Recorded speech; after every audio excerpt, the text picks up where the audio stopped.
Matthew, I won't go through all the things that he has done and all the things that are recorded in your reports. So if you look at your programs, there's page 11, which tells you what Matthew has done, a little bit, and some of the positions that he holds. But what I'd like to do is talk about Matthew, the individual that I got to know. A little bit special about Matthew. Matthew, if you walk into Matthew's office, his office displays some of the things that he has a really deep passion for, that he has a great heart. There is a microfinance project that he has in Indonesia, and the women make beautiful little articles for sale. He proudly will display them. They're there, and he's really most anxious to show everybody exactly what they're like, and they're beautiful. He has that sort of a passion for us as well. He is, I would say, the best ambassador for BPW. It was because of him that my journey into the United Nations Global Compact Network was made so easy. For a person that is so busy, has so many different things that he is dedicated to, he has always had the time to see me. If you call him, he'll answer. There's not too many people that do that. He's really committed. And it was because of Matthew that we partnered in a few of the projects that Matthew organised. He raises our profile. There is nothing that he would actually say no to if you ask him. Actually, he can't say no to anything. And Matthew is like a Pied Piper. There are a few people in this room that have heard him speak. And I thought that everybody thought that he was absolutely fabulous. He drew the women around us in Stratfield when he spoke at our dinner. Everybody wanted to talk to him.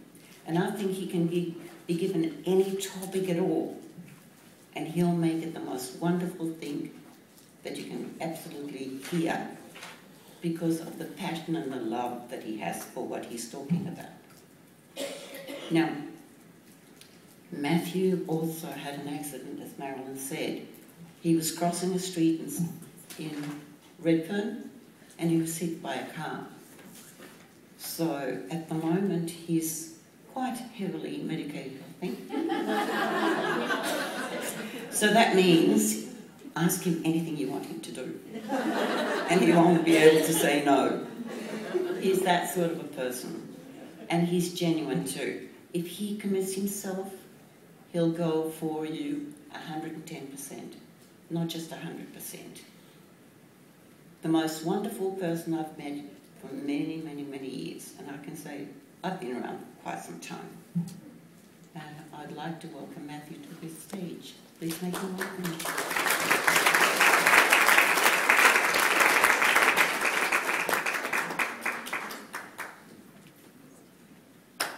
I can't follow that. I'm pretty humbled, actually. I'm not any of those things. I'm really not.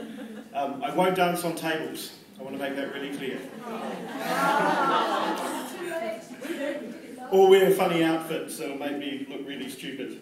Although I will after a couple of drinks, so I'm glad I wasn't here last night to some degree. Look, kia ora, talofa, and thank you, Irene and Marilyn, and everybody for that really warm welcome. Before I begin, I'd like to acknowledge the local Indigenous people of this land on which we meet today and pay my respects to the elders and the ancestors, both past and present. And for those of you not familiar with Ettalong, they are the Darrick and the Darkinjung people. And does anybody know what the Aboriginal, the English meaning of Ettalong is? Ettalong being an Aboriginal word? Drinking place. Good one. So I think me following your gala dinner last night was quite apt, and I certainly encourage you all to network and use this as a drinking place later on this afternoon. So it's really important that you understand where you're meeting and what it means, because the people of this land have inhabited this place, Ettalong, for more than 11,000 years, and the rich history of culture is quite incredible. Also, Aboriginal women played a large role in Indigenous society here in the local Ettalong area for much of that time, and hopefully that will come back over the next couple of decades. Look, I'd also like to pay tribute to Marilyn and the former presidents of BPW Australia, Irene, the team, the executive board. Irene wasn't lying. I'm a big supporter of Business and Professional Women Australia and also international, and hopefully that will come out as I go through what is a very prepared and written speech, because I have to behave myself these days. I play a very unique role within the United Nations Global Compact family, and indeed the UN system itself. The United Nations Global Compact is not like the institution of the development program or the environment program. It's much more like an affiliate organisation that was created by the Secretary General, Kofi Annan, more than 13 years ago. I like to say that we are the business and industry side of the UN system, but more certainly we are the world's largest corporate citizenship movement in the world today. We encompass 7,500 signatories from the business community, and even more so an additional couple of thousand signatories from civil society, academia and institutions. Our role is to teach and educate business and industry how to embed different thematic areas such as human rights and anti-corruption and the environment and labour rights into their operational strategies, whether they be here in Australia or offshore, and also how to take those principles and move them forward no matter where in the world that business might be operating, whether it be in Australia or Africa or wherever. We're also partners to the United Nations Women's Principles. We are partnered with UN Women, and again it's focused on trying to empower business to a degree, but also change some very inherent behaviours, not again just in developing countries, but in developed countries, but in developing countries as well. Behaviours such as ensuring that women have equal access to employment opportunities, that wherever we're operating in a community, that girls are focused on as well, not just boys when we're building schools as part of our corporate social licence to operate. When I said I was a little bit unique in the UN system, I am. I am an elected, I'm not appointed. So like many of you, having just experienced your AGM, which is thoroughly interesting, quite fascinating, and I also empathise with you. But reducing memberships for organisations like this is a challenge no matter what member-based organisation you are. I'm also a member of the board of Suicide Prevention Australia, which is Australia's peak mental health body, and our membership has been declining, and we are trying so hard to address that issue. And also the Indigenous Chamber of Commerce here in Australia too. So I empathise with you. The challenge of the incoming board is great, but I'm sure, as the title of this conference says, the gender agenda, and the visibility of issues related to the empowerment and the enablement of women cuts right across the Australian economy. That job hopefully will be made a little bit easier. So in saying that I'm elected, not appointed, I'm also one of only a handful of people elected within the UN system. I'm elected by just over 101 of our country outposts around the world, and if you hear a small fish and chip or six-cylinder Mitsubishi twang to my voice, I am in fact a New Zealander, and the irony being I represent Australia, but I'm not quite a citizen yet, so I'm hedging my bets both ways, ladies. That and my mother right about now would kill me if I took Australian citizenship, so I'll just wait maybe another 10, 20 or even 50 years, depending on how strong she is. But the role of the United Nations Global Compact is really important today, because business and industry is at the cutting edge of solving many of the big problems and many of the big challenges that we face today as a society. Whether it be the alleviation of poverty, fighting the insidious disease that is human trafficking at all levels, whether they're children or adults, making sure that our employment ranks aren't tethered with suppliers who are basically taking advantage of the inherent rights that human beings should be entitled to. It's a very important point. So business plays a fundamental and important journey. The Millennium Development Goals are also something that, if you may not have heard of yet, or aren't aware of, are a series of principles or goals that nation states in the UN system had agreed to more than 10 years ago. 10 years ago, business wasn't involved really in the business of poverty alleviation. For those of us who have led large companies and small businesses, It was very much about just getting along and building and succeeding. It wasn't necessarily about our participation in the community to make a difference. Well, 10 years later, the world has significantly changed, and the role that business has is much more important than ever before. And it's mainly because the expectation of the community on us is huge, it's massive, and we can't escape that responsibility. Campaigns are being waged against companies in terms of their behaviour on iPhones and iPads and iPods. It's no longer the civil society organisations like Greenpeace and others who are holding us to account.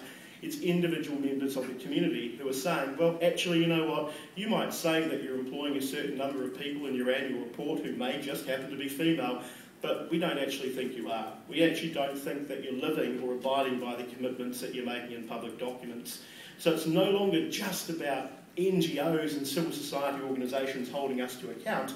It's about the citizenship army that are out there, no matter how old or young they are. If they've got access to a mobile device, we're going to find our behaviour loom large on YouTube, and that's not good for the commercial bottom line. So today I'm not going to talk to you about breaking the glass ceiling, although that would probably be a very obvious topic to have a look at. I'm not going to talk about the gender debate and whether merit versus quota, etc. is an important thing. I'm going to talk about something a little bit different, and I'm going to talk about it in the context of both the situation in developing countries and also the opportunities that it affords for each of you and us, and also the opportunities that are afforded right here at home, and try and draw a correlation between the fact that it's not rocket science. So I'm going to talk to you about a couple of things. I'm going to talk to you about hope, aspiration and opportunity. All right? It's Sunday morning, so hopefully this doesn't come across as some kind of sermon from the mount. Because I'm no churchgoer, I've got to admit. In fact, I'm thankful I'm here on Sunday, so I don't have to go. What I'm also going to do, though, is highlight the fact that, in the last few days, I'm sure you've discussed all the important things about gender inequality, etc. So instead, I'm going to talk about those three things in terms of the human condition and what we can do to empower, in particular, girls and young women across the developing world. And I don't draw the context between the streets of Sydney versus the streets of Kabul in Afghanistan or Riyadh in Saudi Arabia. And by the way, for those of you who don't know this, you can't actually, if you're a female, drive your own car in Saudi Arabia, which I think is a complete disgrace. There's actually a movement in Saudi Arabia now where women are taking to YouTube and posting videos of themselves driving their own cars in protest to the government. And also in places like Dhaka and Bangladesh, where women permeate the textile industry, and they're also the first to be killed with the collapse of buildings because of, shall we say, far less than adequate building standards and conditions. Many of you might be wearing clothes that might have been bought at Kmart or Target or wherever, but the end of the supply, or the beginning of the supply chain, is in a building such as Rana Plaza, where 2,500 people were killed. So we have to recognise that women play an important part in our society, whether at home or abroad, and how can we make sure that we afford them the same protections as we would apply to ourselves here at home. In doing so, even though it's Sunday morning, I do want to run through a couple of really important facts, just to highlight the challenges that we still have ahead. The first is that globally 66 million girls are still out of school. 80% of all human trafficking victims are girls. There are 33 million fewer girls than boys in our primary schools. And 75% of AIDS cases in sub-Saharan Africa, the region hardest hit by the disease, are women and girls. In a single year, an estimated 150 million girls are victims of sexual violence. And 50% of all the sexual assaults in the world are girls under the age of 15. 14 million girls under the age of 18 will be married this year, with 38,000 today, and 13 girls in the last 30 seconds. The number one cause of death for girls between the ages of 15 and 19 is childbirth. And girls with 8 years of education, this is where it gets a little bit more meaningful and positive. Girls with 8 years of education are 4 times less likely to be married as children. And that has to do with the changing attitudes and behaviours of their parents, which is something I'll talk about a little bit later on. A child born to a literate mother is 50% more likely to survive past the age of 5. And a girl on planet Earth has 1 in 4 chance of being born into poverty still. Education. A girl with an extra year of education, though, can earn 20% more as an adult. And women operate a majority of small farms and business in the developing world, and I bet not many people realise that. Maybe it could be that men are generally lazy, which I am in my own backyard, I know that much.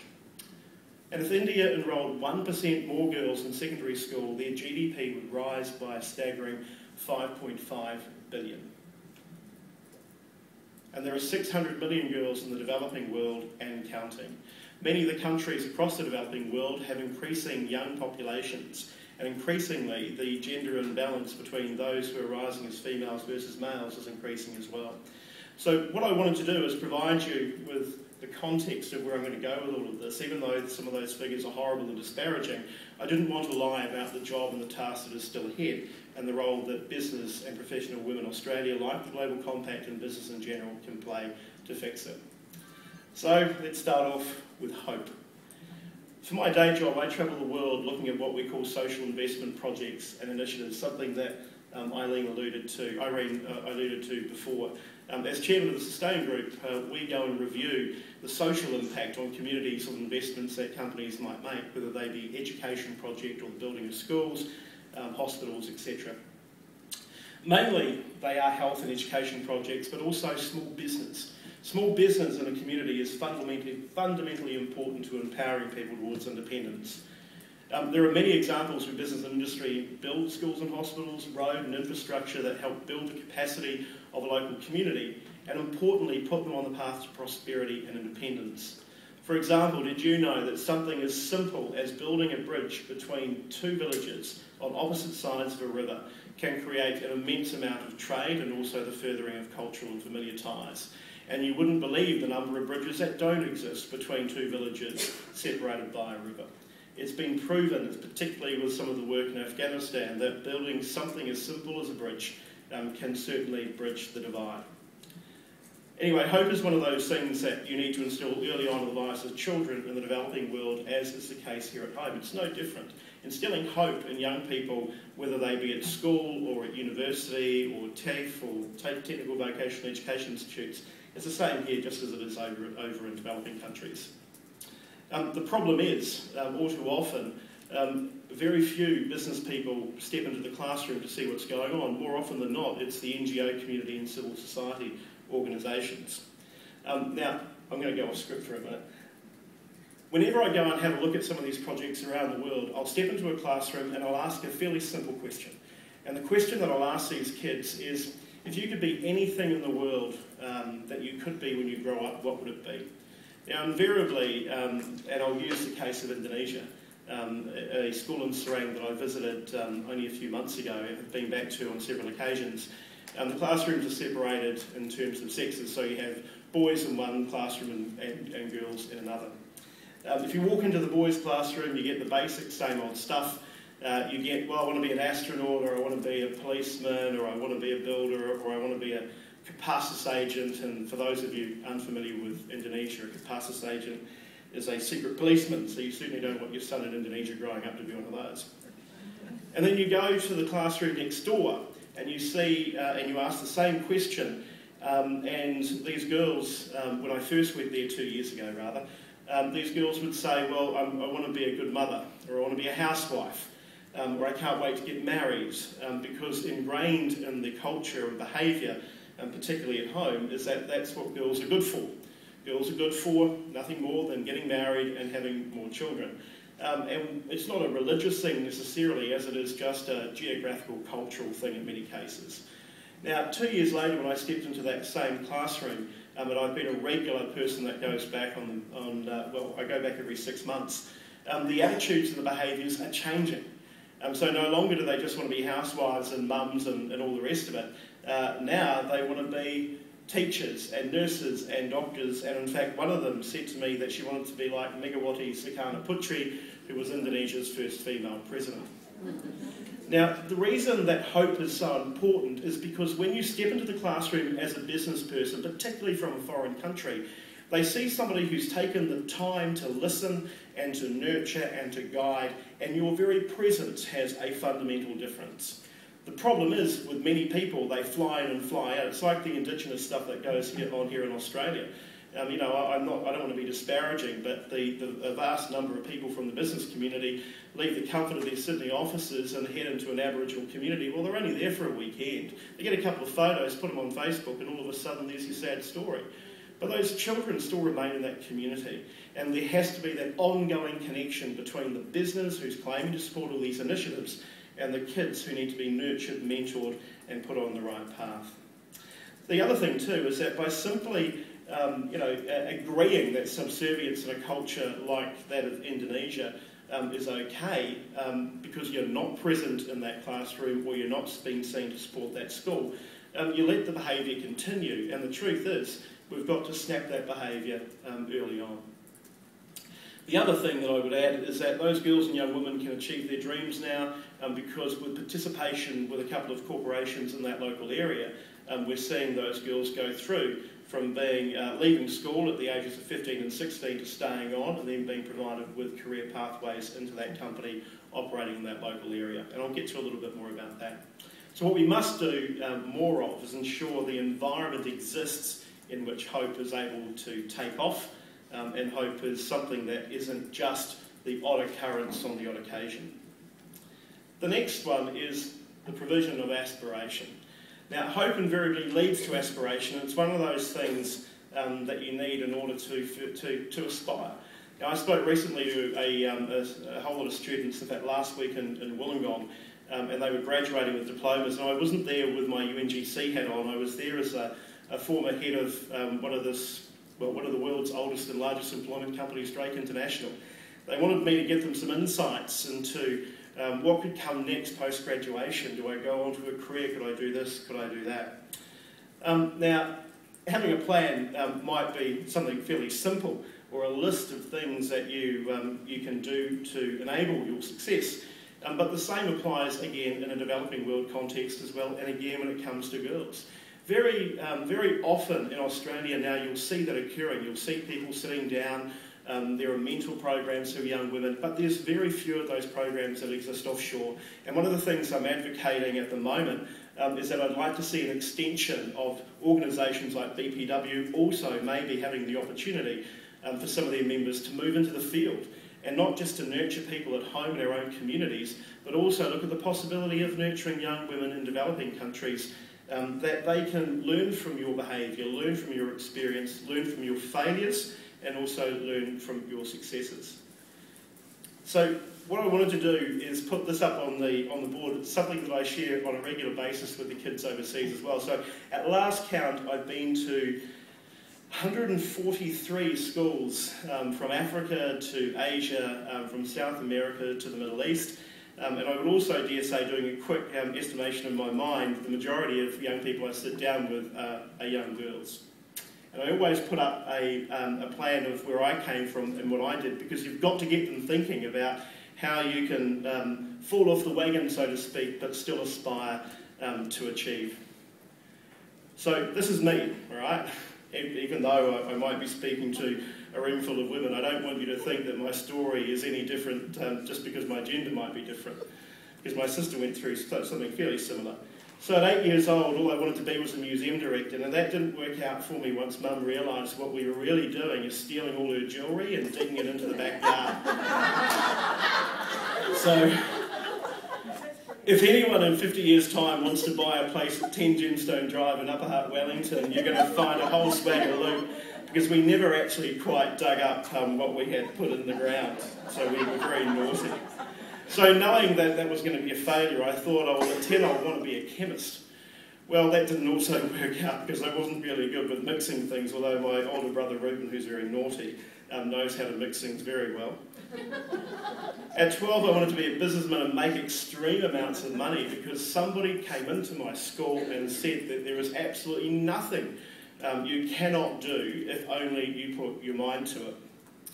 So before I got lost at 16, we did a couple of things, and we learned that you can't do the things that we did when we were younger. Thank God Google wasn't around then, otherwise you'd find me on the front page of the Upper Hutt Leader, our local paper. But my brother and I decided we'd go into business when we were 12. we started a pine cone business, or firewood business, so we used to go and steal Grandad's sugar sacks. So I don't know if you have sugar sacks over here, like, you know, potatoes used to come in, so we go and steal Pop's sugar sacks, and we go and fill them full of pine cones, and we go and sell them as firewood at $10 a sack on the streets. Until we were caught cutting down the trees in the forest with my uncle's chainsaw. That didn't quite work out so well for us. But it was a very entrepreneurial thing to do, I would argue. Yeah? Then we branched out, so to speak. So we decided, well, this pot plant business could really take off, because while we were stealing old Grandad's sacks, sugar sacks, we noticed Nana had just a whole heap of those plastic pot plant things. And very conveniently for us, we live next door to a reserve. Over here, you'd call it a national park. So what we would do is we'd go into this national park, and avoiding all the possums, which are pests, not pets. We'd be digging out all these flaxes and all these trees, and we'd be potting them in our plastic little potted things, and we'd also go and sell those on the streets until the local council called us basically reselling what we didn't own. But that again was a very entrepreneurial idea. I don't know why I haven't got a green thumb today. And then the final business idea that we had, and my brother Reuben was very good at this, and he had this friend called Paul Robinson. And it was the golf balling business when we were about 13. So golf balls go for $1 a ball. Who would know?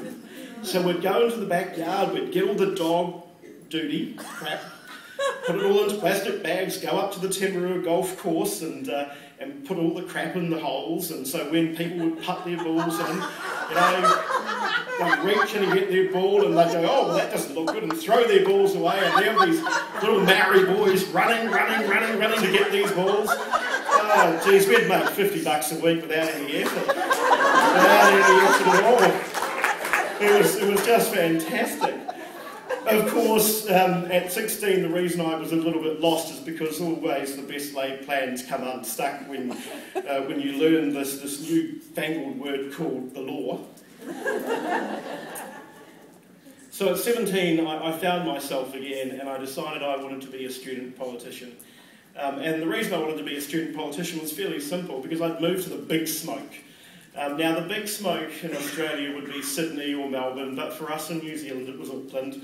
And I came from a little place called Upper Hutt, which is like the hood.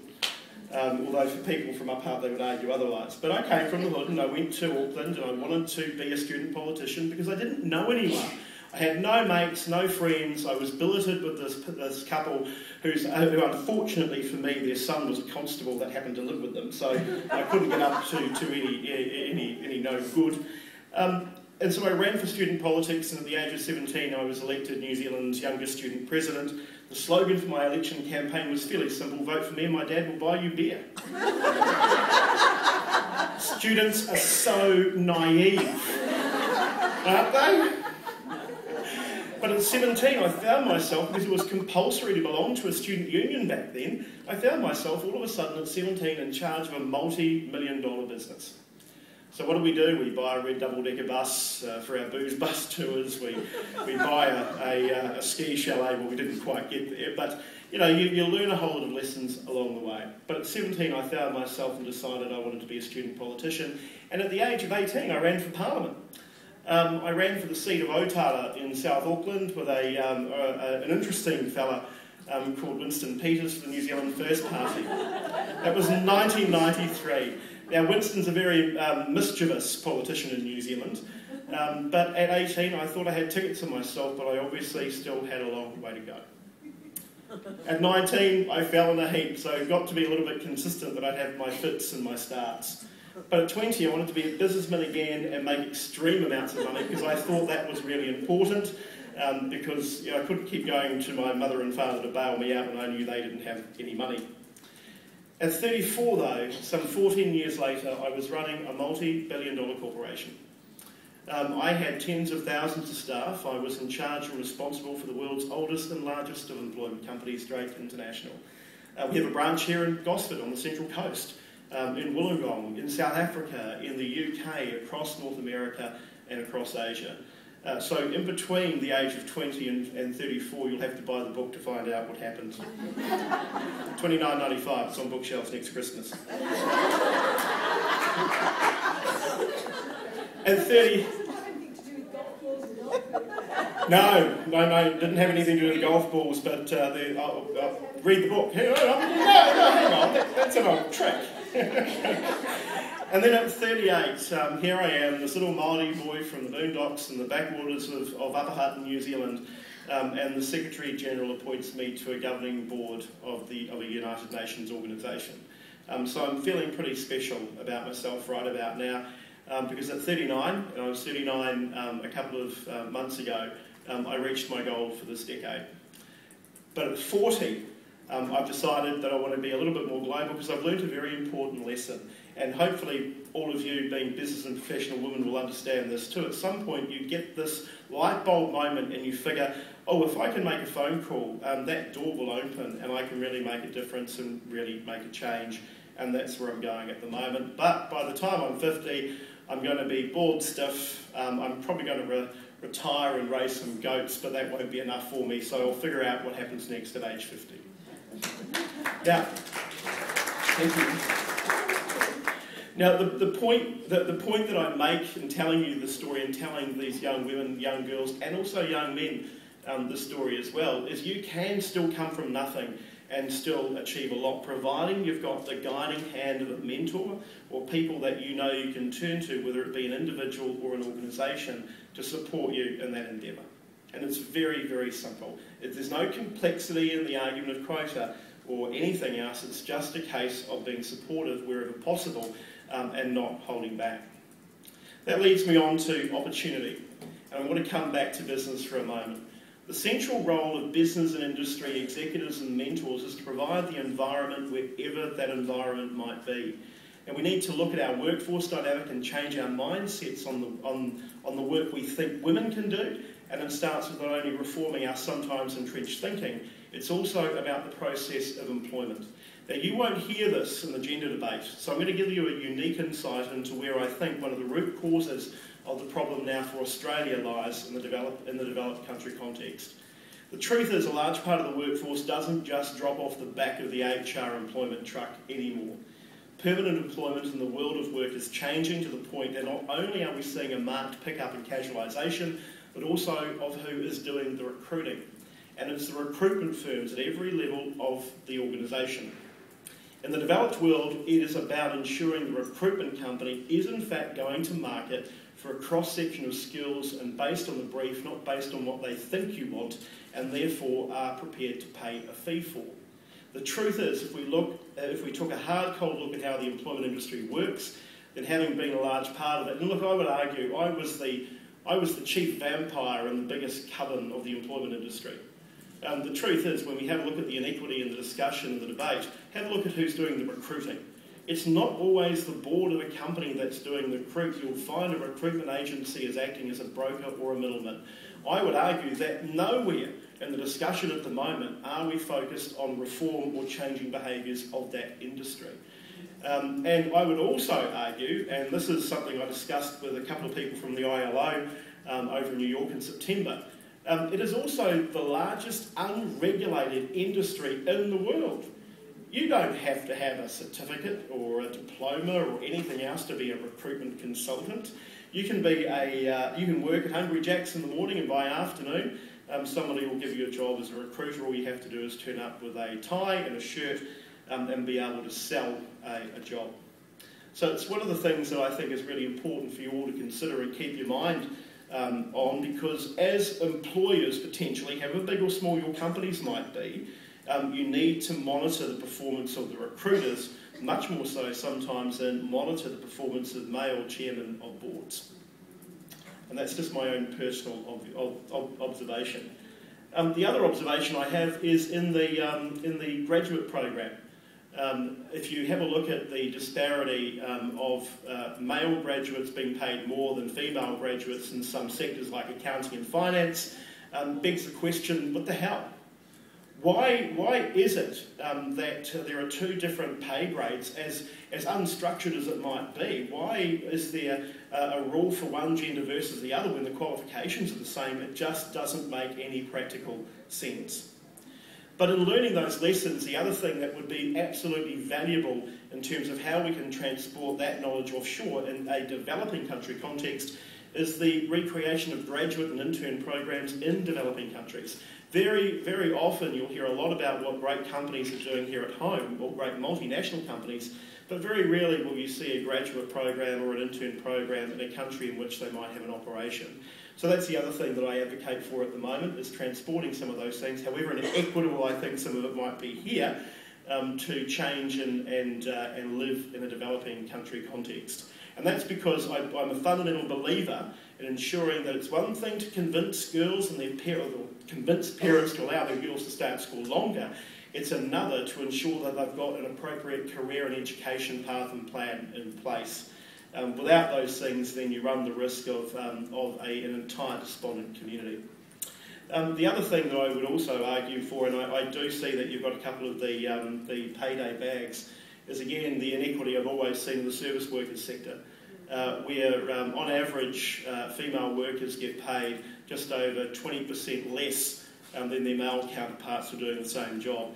And I know the union movement are talking about that. In fact, there's another discussion going on at the moment about a living wage. So you'll hear a lot more about the definition or the discussion around the living wage shortly.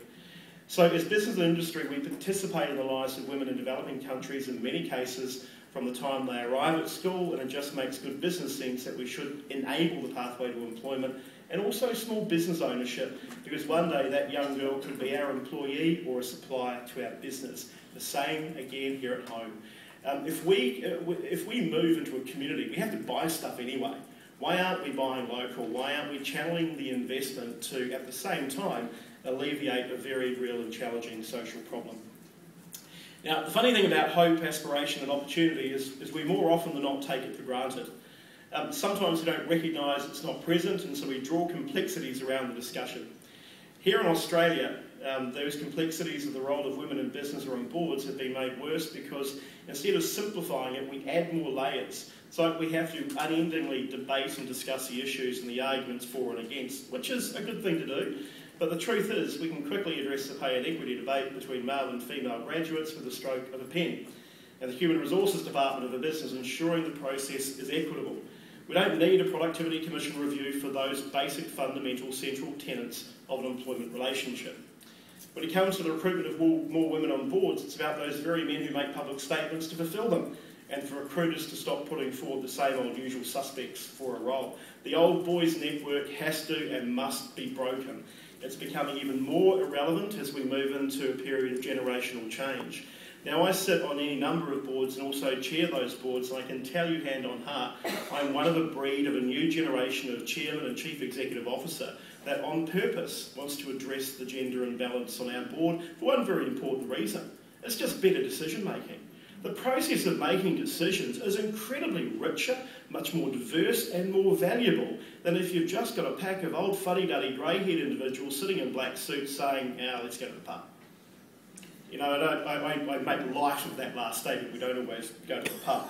Otherwise you find yourself walking across the street getting hit by a car with a bung hip. Redfern will do that to you, ladies. Redfern grows on you.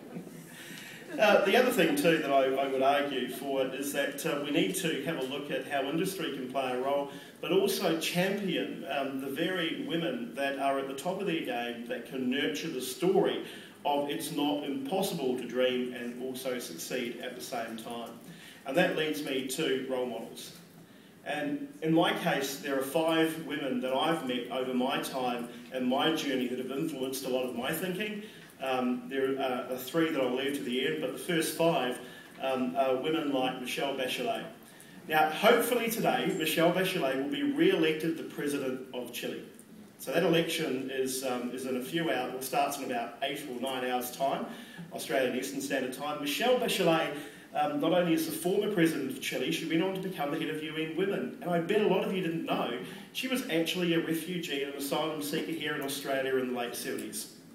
She escaped the persecution of the then Pinochet government with her mum, and they got on I wouldn't say a boat, but they got here, and they stayed in Australia before they transited over to Eastern Europe. Now, if you have a look at the story of Michelle Bachelet and the torture that she went through when she was because of her father's role in the previous government before Pinochet, it would bring you to tears. But has that stopped her from succeeding and stopped her from rising to the top of her game in terms of Chile or even UN Women? And if you have a look at the refocus of UN Women, it's been incredible during her tenure. The second is my favourite. I like to call her Auntie Helen. Helen Clark is the current head of the United Nations Development Programme, New Zealand's first elected female Prime Minister, and it was under Helen Clark that we had a female Governor-General. The High Court, the Chief Justice of the High Court was Cyan Elias, a woman, and also Teresa Gatting was the head of our largest corporation, Telecom New Zealand. Now, there's no clearer message to New Zealand girls and young women everywhere that you can succeed, and I'm hoping, hope against hope, that photo of that woman you're looking at will be our next Secretary-General in a few years' time. I hope. I'm on the record as backing her on Radio New Zealand, so hopefully it will come off. I don't know. The third is a most amazing and incredible individual in Valerie Amos. Valerie Amos has been in the last couple of days on the ground in the Philippines coordinating the relief and emergency effort on behalf of the UN. She is an incredibly, not only woman, but an incredibly empowered black woman who was the International Development Minister under Tony Blair. Now, the things that she has seen, whether it's the question of Syria and the mass movement of more people since the Second World War than at any other time in our history, is just incredible. But here she is. Nancy Robinson, who many of you may not have even heard of. Nancy Robinson is the UNHCR representative based in Fiji. Not only does she have to deal with a challenging environment, but she's spearheading our efforts to try and address the massive issues in Papua New Guinea when it comes to sorcery killings and the trafficking and sexual domestic violence against women.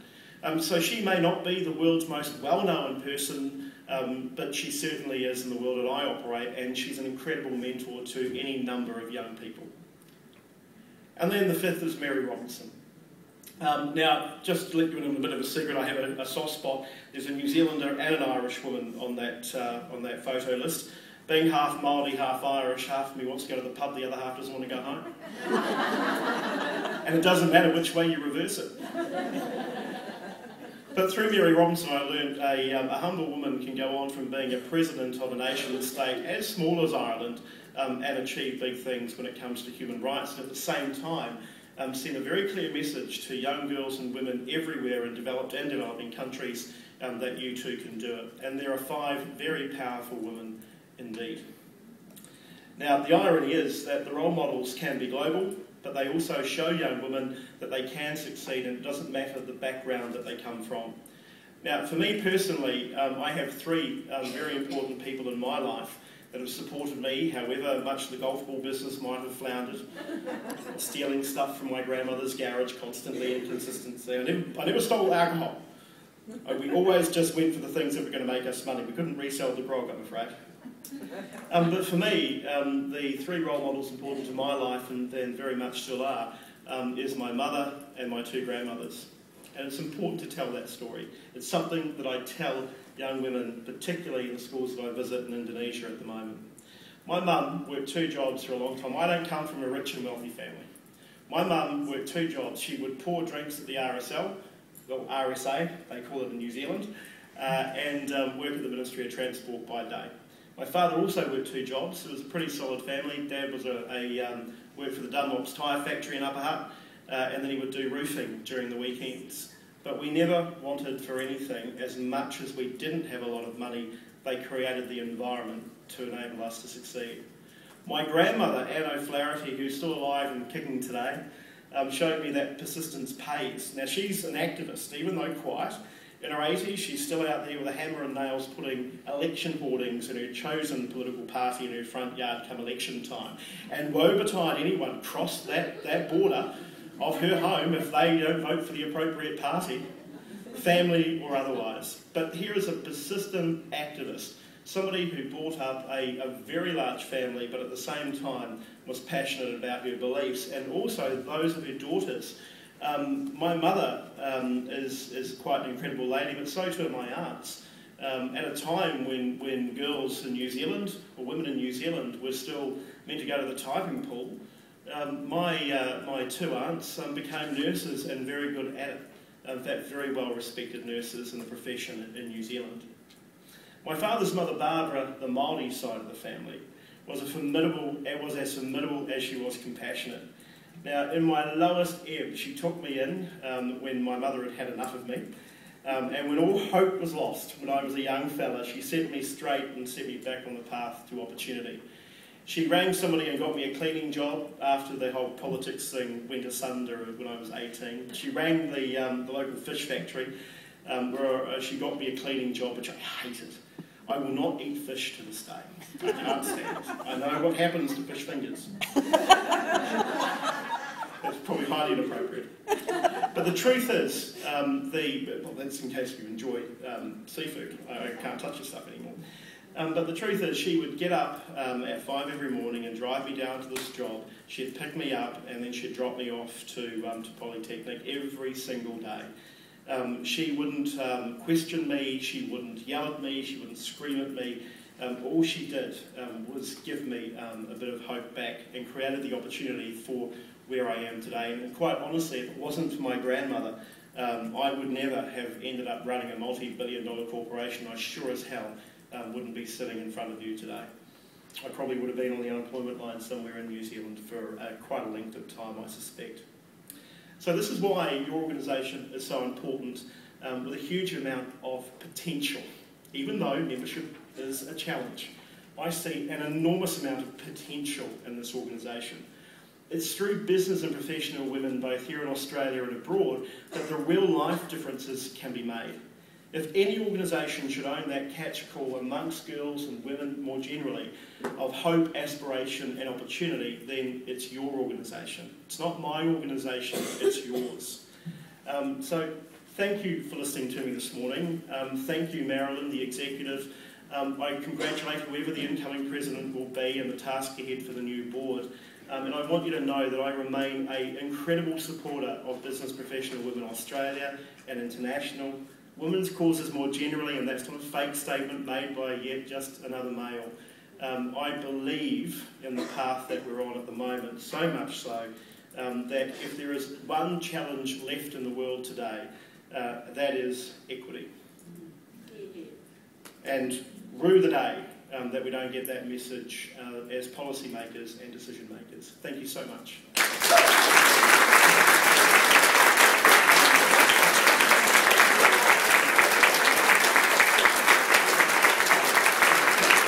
Big thank you to Matthew.